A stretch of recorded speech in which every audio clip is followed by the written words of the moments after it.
Šodien mēs esam Cīpselas izstāžu hallē, kur notiek izstāde Auto 2024, un man ir īsts prieks prezentēt šodien jauno Dacia Duster automašīnu. Pirmo reizi Latvijā šodien ir apskatāms jaunais Dacia Duster. Burtiski stundu atpakaļ mēs noņemam pārvalku un prezentējam to mašīnu publikai.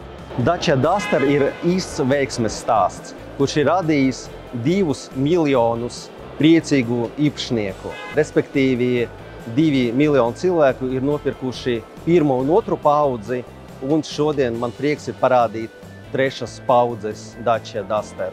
Ikdienā satiekot autosalona Norde Dacia pircējus, klientus, mēs sapratām, ka loks ir ļoti plašs, tieši dēļ tā, ka mašīna ir pieejamas ļoti daudz komplektācijas un versijas.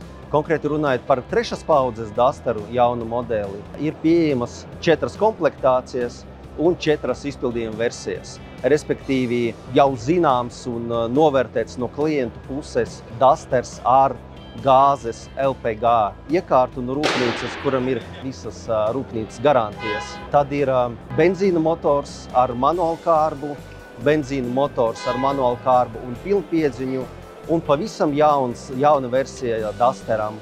Un principā Dacijai ir hibrīda versija ar 140 zirgspēku motoru. Īsāk sakot, mēs Dacia Norde autosalonu uzskatām, ka jaunais Dusters ir piemērots gan lauku, gan pilsētas ceļiem.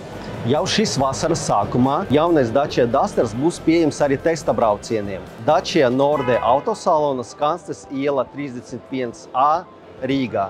Sekojiet jaunumiem www.norde.lv un gaidīsim tevi ciemos!